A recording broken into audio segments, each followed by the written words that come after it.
All right, we're going to go ahead and get started, and hopefully some more folks will join while we are going through some of the housekeeping slides. My name is Abby Jager. I'm a program manager at Solar Oregon, and this is one of our homework programs where we go over how to get solar and storage for your home or business. So on the agenda for today, we're going to first be going through how solar works. We'll then be looking at how you can know if your home is a good fit for solar before diving into the exciting topic of energy storage. From there, we'll be going through the available incentives and some methods on how you can pay for your solar and or storage system. And then we'll talk about how you can get started. So first up, a little bit about my organization, Solar Oregon. Solar Oregon is a grassroots community organization that has been doing solar education since 1979. And while I do this, I'm going to really quick launch a poll so that I can get some information about who's in the room today. These polls are completely optional, but they just help us get some good information and help us when we're applying for grants for some of our other programs. So I've gone ahead and launched that. Our first one of those, Solar Oregon, as I said, does a lot of different educational programs, including educational webinars, just like this one, solar tours, showcase events where we highlight interesting solar projects or new technologies, and various other peer-to-peer education efforts.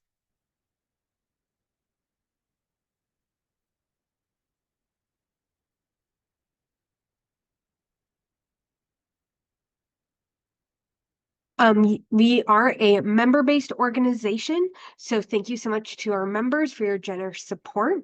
Work like this would not be possible without your help. And just launched the second poll as well. If you are interested in becoming a member, you can do so on our website, and you can also follow us on social media and Eventbrite at Solar Oregon in order to find out about what events we have coming up. Really quickly, some of the upcoming events we have is first up our Green Energy Series, which is this Saturday, where one of our board members will be running a webinar on PV and thermal and lesson learned.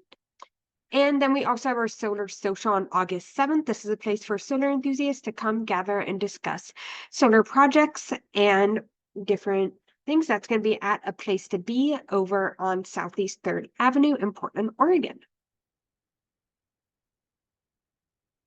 I'm now going to go ahead and the last poll as I finish up the housekeeping slides.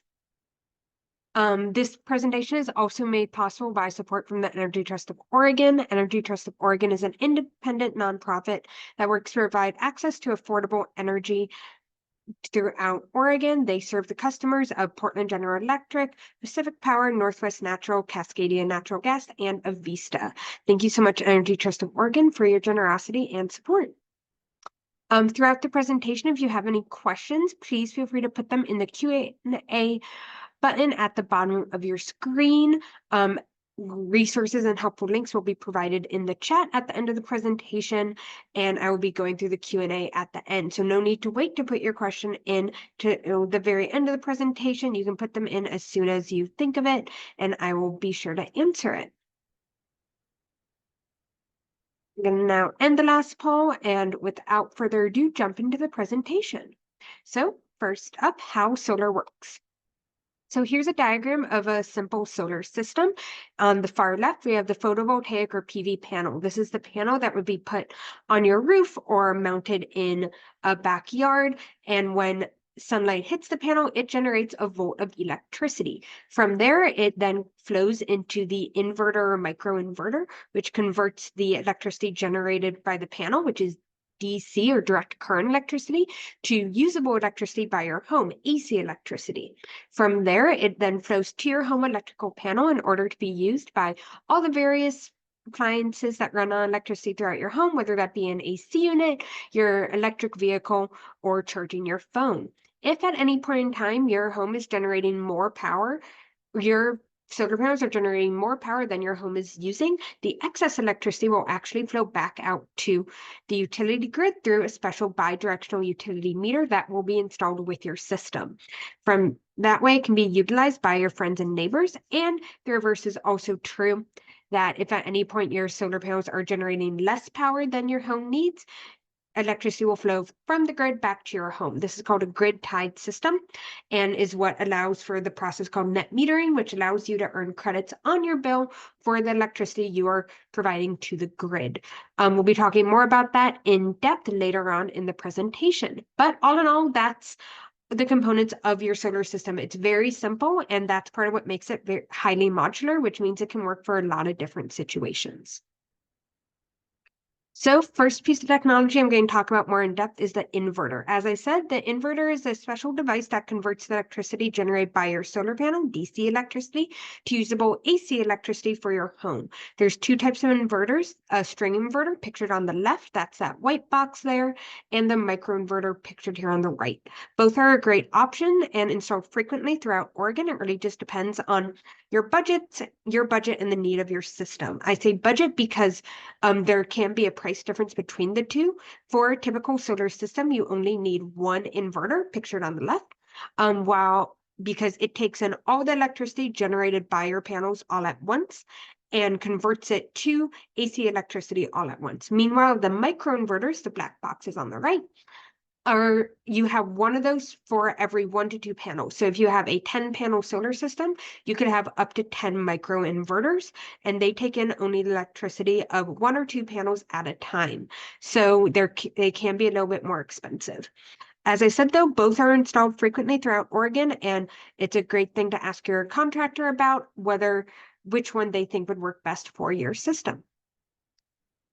Now, mounting. Most commonly in residential areas where space is at a premium, we see roof-mounted solar. This is when your solar is mounted on your roof. This doesn't take any extra space, and as I said, is most common in highly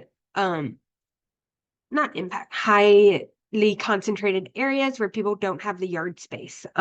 It works great and does not impact the ability of your roof to protect your home from the elements. The other option are ground-mounted solar panels, like pictured here on the right. This is also a great option if you do have the space for it. It can, however, come with some extra costs, as conduit will have to be run from your solar panels back to your home electric panel. One other option are solar roof tiles. This is a solar product that is your roof.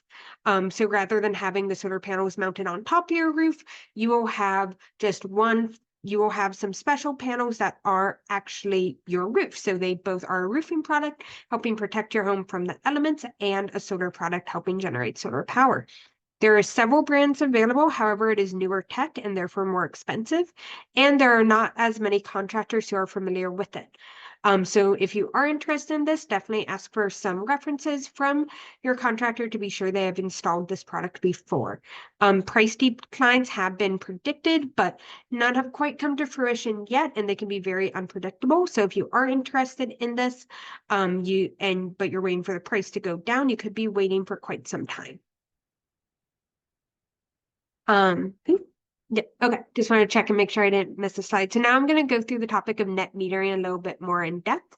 As I said, this is how you earn credits on your bill for the solar power you are producing. So in order to explain net metering, I'm first going to go through two examples. So the first example is a typical sunny summer month, like right now. I know my room's getting a ton of sun in it at the moment. And so I'm a renter, so unfortunately I don't have solar panels on my roof, but if I did, I'd be generating a lot more solar than my consumption. So all that excess solar power I'm generating would be flowing back out to the grid, and I'd be earning net metering credits for it.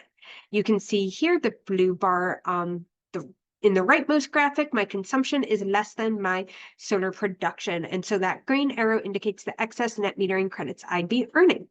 So now if we think back to 6 months ago when it's dark and rainy and cold, it's definitely not as sunny as it is today. And so while my solar panels would still be producing some amount of solar power, it is not the same amount of solar power that I'd be producing today. And so rather than having an excess amount of credit being generated, I actually don't quite meet my consumption from the grid. So that excess that red arrow indicates the amount of solar power I'd be needing to draw from the grid in order to make up that difference.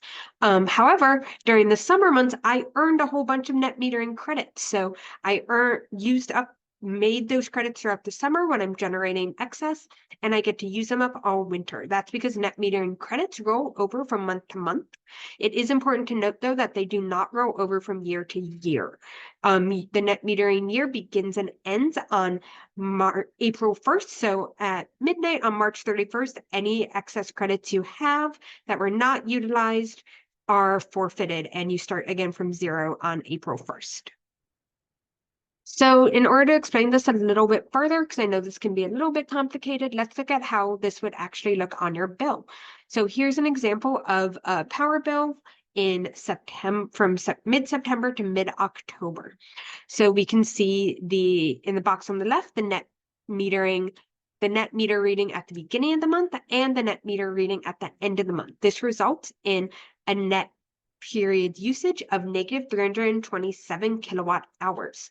That means that this consumer generated 327 kilowatt hours of net metering credits added to their year-to-date banked excess generation, and their billable kilowatt hours for the year are 0. So now in a few months, this customer will be able to utilize that year-to-date banked excess generation to offset their power when that is not a negative number. Now, if we look over in the box on the right, unfortunately, we can see that despite having 0 billable kilowatt hours, the amount due is not 0. That's because in order to be connected to the grid at all, you do have to pay a certain amount of money in just taxes and fees. So for this customer, that amounts to about $13. And so while it's annoying, you won't get a $0 bill. That is considerably less than the average utility bill here in Oregon, which is about $70 and is much less likely to rise to the same degree. So now that we've gone over how net metering works, I'm going to talk about system size. Your solar system should be sized based on how much electricity you consume. Because net metering credits roll over from month to month, but not year to year, you want to, the best of your solar contractor and your ability, size your system to meet and not exceed your expected yearly electricity usage. This is because you don't want to be paying for excess panels that you don't actually need.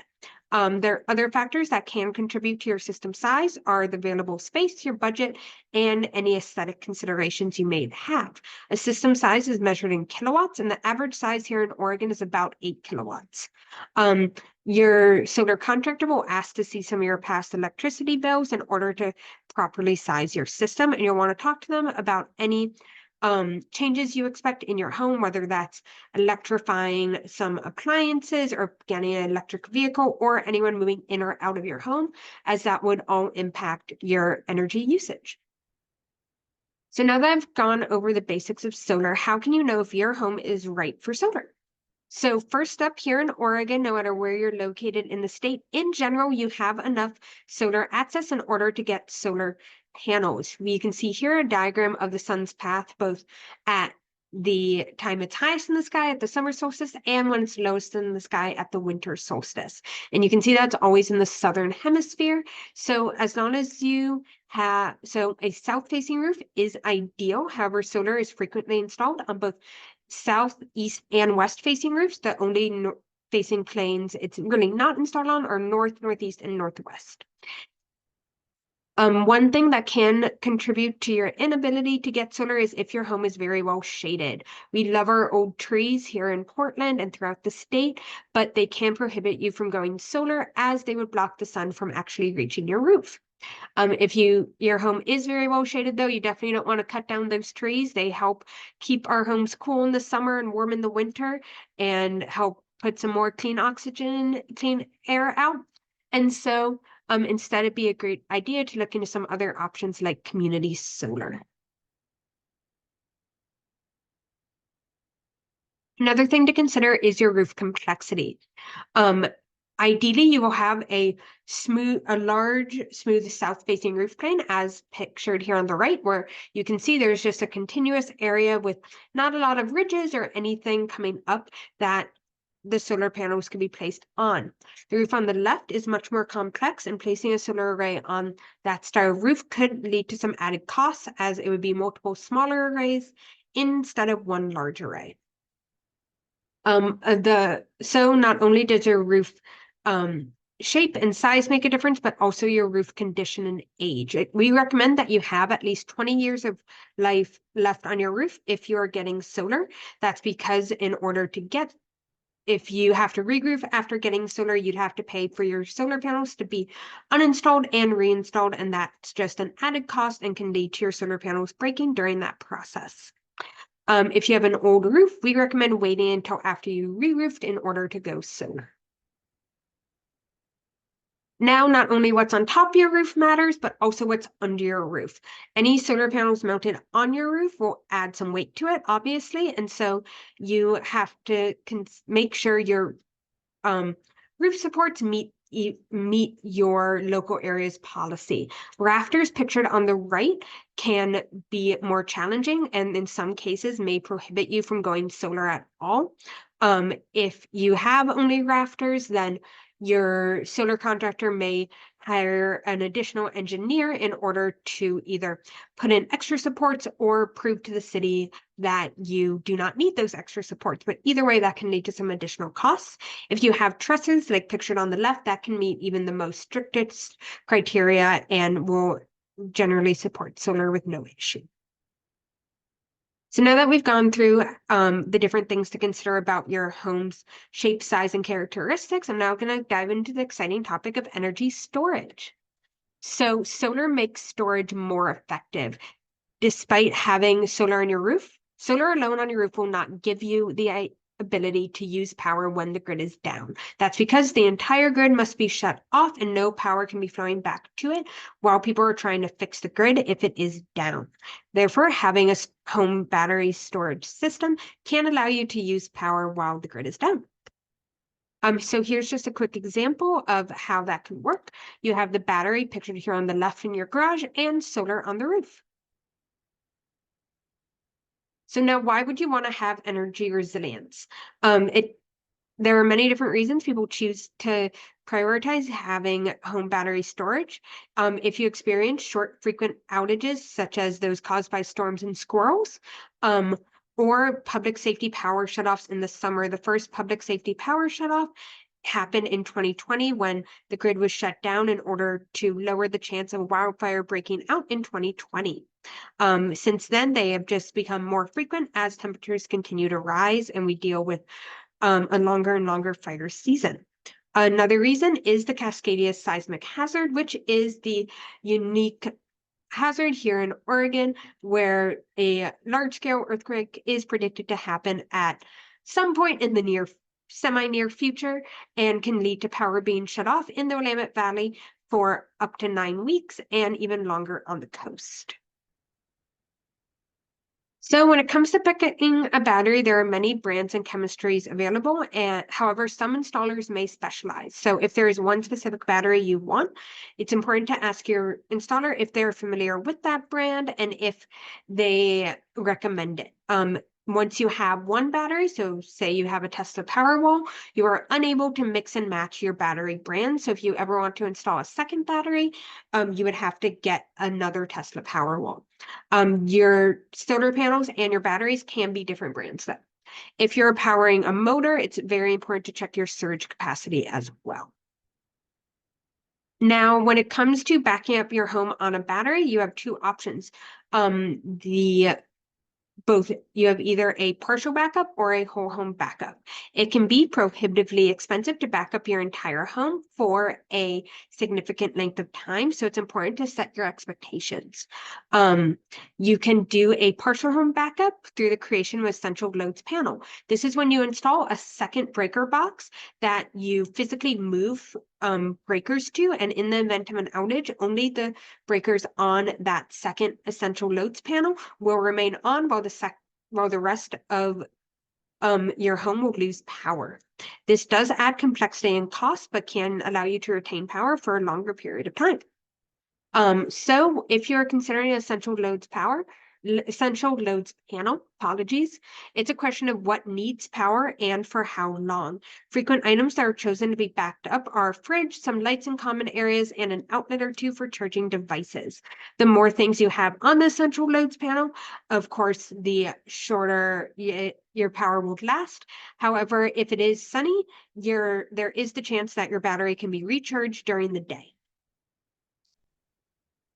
So now there's a question of when to install storage. You can add storage to an existing solar system, but there can be added costs as you are paying for a contractor and engineers, electricians to come out for a second time, and your system might not be optimized for a battery. If you install solar and storage at the same time, you can save money. So you also have the option of either AC coupled storage, so this would be storage that is placed after your inverters, or DC coupled storage, which is storage that's placed before your inverters. It's also very important to remember that batteries require space. Pictured here on the right, we have two Tesla Powerwall batteries, so you can see the amount of space those take up. It's best to install batteries near an electric panel. This is just to help you save some money on the conduit running from your electric panel to your battery. They can not be an enclosed space like a crawl space or covered. This is set by the National Electric Code. However, they can be installed outdoors. That's just kind of an aesthetic choice and whether or not that bugs you. And they must meet the National Electric Code. So now that we've gone through all the different technologies you can get with a solar system, I'm going to talk about the various incentives available to you. First up, the biggest one is the solar investment tax credit. This is 30% of the total cost of your system as a dollar for dollar tax credit. Really quickly, this is not official tax advice. I wish I had the skills to give you official tax advice. It probably would mean I got a larger tax return than I did. And if you have any questions, please consult a tax professional. But with that being said, here's some information about the solar investment tax credit. As I said, the solar investment tax credit is a 30% dollar for dollar incentive that can be applied to both solar and storage. If you do not have enough tax liability to claim the entire thing at once, it can be claimed over several years. It's important to look at what can actually be claimed on the investment tax credit and, if needed, talk to a tax professional, as there are common myths and misconceptions. One such is that the re-roofing cost, you need a re-roof in order to get solar, can be claimed on this. However, the IRS has come out and said that is not the case, and re-roofing costs do not qualify. The next incentive is the Energy Trust of Oregon Solar and Storage Incentive. So this is $1,000 for PGE and $1,200 for Pack Power customers for installed solar, and $500 per kilowatt hour up to $6,000 for both PGE and Pack Power customers for energy storage. In order to receive this incentive, the only thing you have to do is work with an Energy Trust of Oregon trade ally contractor. I'm going to be talking about at the end of the presentation how to find an Energy Trust of Oregon trade ally contractor, but essentially those are just contractors that have already been vetted by the Energy Trust of Oregon. And if you're working with one of them, they will apply and receive this incentive on your behalf. You have to do no extra work, and it will just be deducted from the total amount of your solar and or storage bill. You can also receive both of these incentives. They are separate incentives. So whether you already have solar and are just adding storage, or getting both at once, or just getting solar, you can receive it. Next up, we have Solar Within Reach, which is also an Energy Trust of Oregon program and also has the same stipulation of working with an Energy Trust of Oregon trade ally contractor. However, it is also an income qualified program. So this just offers a little bit more funds. So for Pack Power customers, it offers $1 per watt up to $6,000 for solar, and $750 per kilowatt hour up to $10,000 for storage. And for PGE customers, it's $1.20 per watt up to $7,200. And for storage, $1,000 per kilowatt hour up to $13,000. The income cutoff for this program is very generous at $120,000. So for household of 4. So it's a great program to look into if you think you might be qualified. And again, this is a program that past meeting the income threshold and working with the trade ally contractor, you will have to do no extra work to apply for. Now, in just a moment, I'm going to be going through some example budgets for a solar and storage systems, but really, as I said at the beginning of the presentation, solar and storage systems can be highly modular. So these are just examples, and there are many reasons why costs can vary. Some of those are listed on the screen now for solar. And here are some of the reasons costs can vary for storage, including whether or not you're installing it with solar or later, the number of batteries, whether or not you have an essential loads panel, installation far from the electric panel, and how many incentives you can access. So here's an example budget for an 8 kilowatt solar system, which is the average size here in Oregon. So across the board, it is $32,000 for the solar system. You can then claim the full amount of the Energy Trust of Oregon incentive. So $1,200 for Pack Power customers, $1,000 for PGE, and $6,000 if you're income qualified for Pack Power, or $7,200 for PGE. That brings your cost to you, the consumer, to about 30,800 to 31,000, depending on your utility. And from there, you can then claim the 30% federal tax credit, which deducts another just over $9,000, bringing your final cost to $21,560. And on the left, you can see that the final cost for income qualified would be a little bit under that at between $17,000 and $18,000. So now if you are getting solar and storage together at the same time, so we have an 8 kilowatt solar and 13 kilowatt hour storage system, the total cost before incentives is $52,000. You can then claim those Energy Trust of Oregon incentives with the standard one for the first 2 columns and solar within reach for the second 2. That brings your out-of-pocket cost to the customer to about $45,000. And from there, you can then claim the 30% federal tax credit, bringing the final cost to you before energy savings to $31,500 for PGE customers, or $31,360 for Pack Power. Now, if you are adding storage to an existing solar system, so you have that same 8 kilowatt solar system and 13 kilowatt hour storage, however, you're adding the battery after, the cost of just the solar is that $32,000 we saw on slide 1, and the cost of the battery added after is $23,000. That means you get to claim those Energy Trust of Oregon incentives across the board, bringing the out-of-pocket cost to you, the customer, to about $48,000, or $39,250 to $34,000, depending on whether or not you're an income qualified customer. And from there, you can then claim the 30% federal tax credit. That brings the final cost to you, the customer, before energy savings to $33,460, or $27,475 if you're income qualified. So I know these are some pretty big numbers, and there are but let me assure you that financing is very common. Many solar contractors offer loans tailored to solar, or you can work with your local bank or credit union. Your installer may have a financing partner, so definitely look at all your different options and consult a financial professional. A lot of advice you see when looking at any sort of large purchase definitely applies here. So with all this information, how do you get started? So I definitely recommend working with an Energy Trust of Oregon trade ally contractor. As I said, these are contractors that have been rigorously qualified and vetted by the Energy Trust of Oregon, and working with one is required in order to access any Energy Trust of Oregon incentive.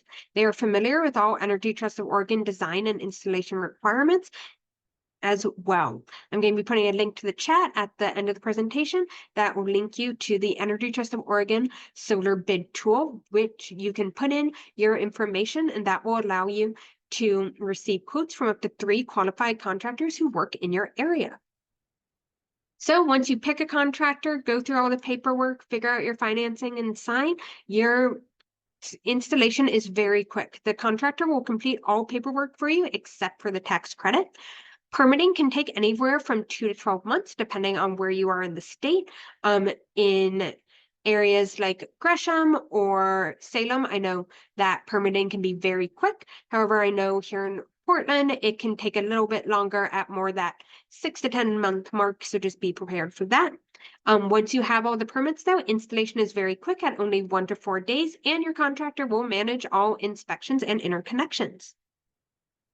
So now I'm going to stop sharing my screen, and I'm going to grab those links for all of you. Feel free to put your questions in the chat while I'm doing that, and I will be going through them in just a moment.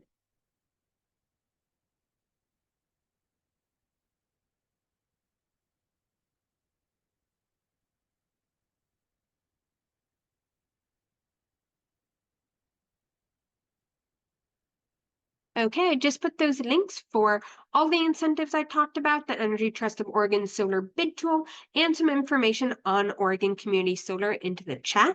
So feel free to check out all of those. We've received no questions yet. I'm going to stay on the line for another 5 minutes or so. Please feel free to put questions in the chat. In the meantime, I'm going to launch the final poll. Oh, we did get a question.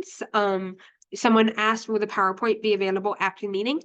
The PowerPoint itself will not, however, a recording of this presentation will be going up on our YouTube channel. I will be sending out a link to that via Eventbrite, so keep an eye out for that in your email in the next few days.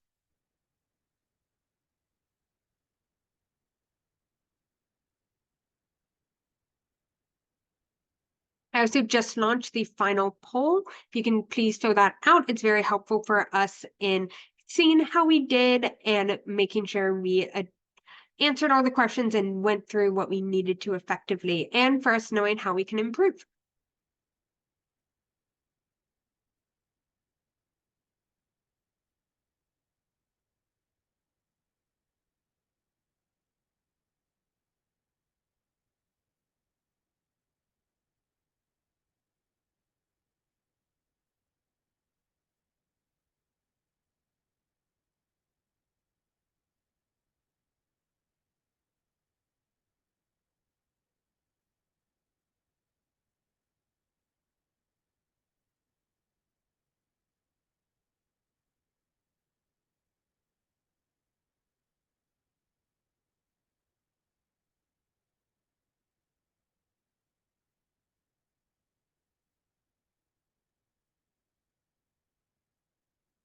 Thank you everyone for being here today. I'm happy to stay on for as long as everyone has questions. But if there's no more questions, I hope you have a great day, and thank you for being here.